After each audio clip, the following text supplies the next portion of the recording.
Assalamualaikum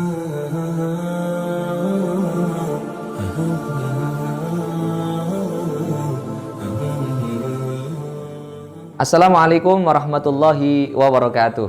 Alhamdulillahi wa kafa, wassalatu wassalamu ala sayyidina Muhammadinil habibil mustafa wa ala alihi wa ashabihi ahli sidki wal wafa, amma ba'd.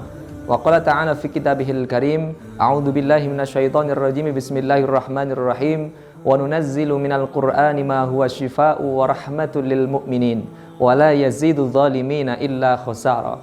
Saudara-saudaraku yang dibahagiakan Allah Subhanahu wa Ta'ala, di antara keistimewaan daripada bulan Ramadan adalah bulan di mana Allah menurunkan Al-Quran di bulan ini, yaitu bulan yang penuh dengan keberkahan. Maka di bulan Ramadan ini, jika kita diberikan umur oleh Allah tapi tidak mampu menggunakan umur itu untuk lebih maksimal berinteraksi dengan Al-Quran, maka kita akan dikatakan sebagai orang yang merugi. Ada salah satu rumus kehidupan yang barangkali perlu kita pegang, bahwa apapun di dunia ini yang dilekati dengan Al-Quran, maka yang akan tumbuh adalah kemuliaan, yang akan tumbuh adalah kebaikan demi kebaikan, yang terus-menerus akan menjadi tebaran-tebaran keberkahan. Kita ambil contoh saja, bahwasanya ada salah satu malaikat yang diperintahkan oleh Allah untuk menurunkan Al-Quran, menyampaikan wahyu, yaitu adalah malaikat Jibril.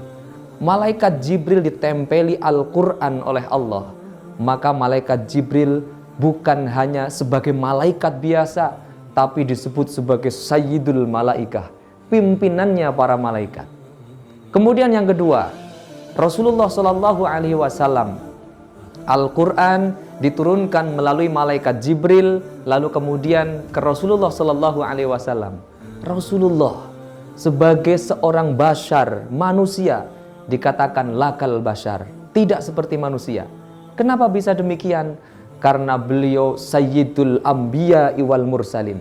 Pimpinannya bukan hanya para umat saja, tapi pimpinan para nabi dan pimpinan para rasul. Kenapa bisa demikian? Di antara asbabnya sekali lagi adalah karena ditempeli Al-Quran, dilekati Al-Quran oleh Allah Subhanahu wa Ta'ala. Dan kita juga tahu bahwa di bulan ini, bulan Ramadan, adalah bulan di mana Allah juga menurunkan Al-Quran. Sehingga bulan Ramadan kemuliaannya luar biasa. Bahkan disebut juga Sayyidus Syuhur, yaitu pimpinannya para bulan. Kemudian kita juga tahu bahwasanya Al-Quran diturunkan pada satu malam yang disebut Lailatul Qadar, malam yang dikatakan keberkahannya, nilai pahalanya itu sama dengan 1000 bulan.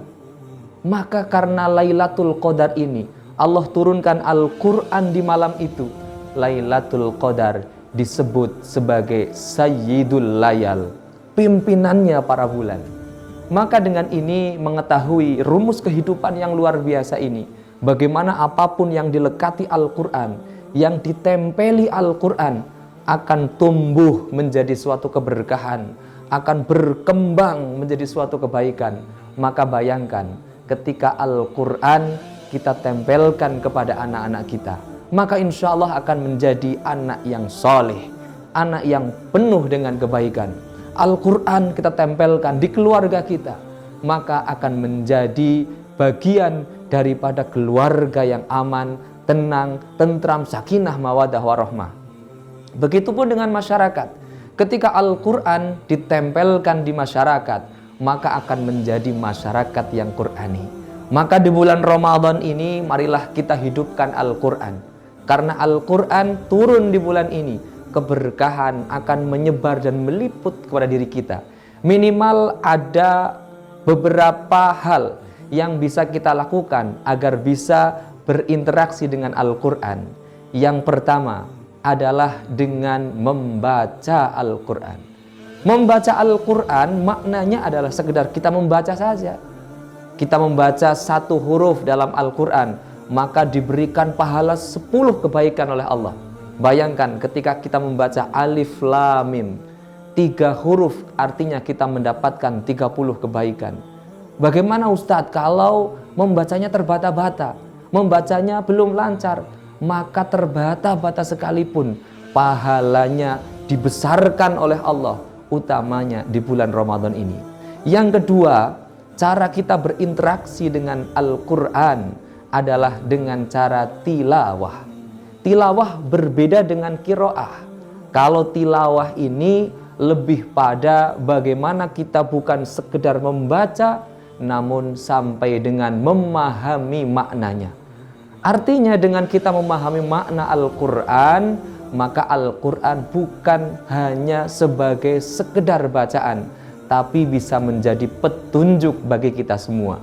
Kemudian yang ketiga, selain qiraah, selain tilawah, Al-Quran, cara kita berinteraksi dengannya dengan mentadaburi Al-Quran.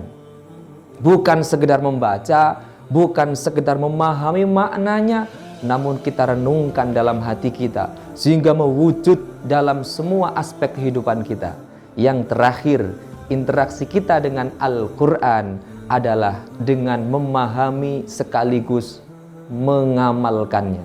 Tafaqquh wal amal.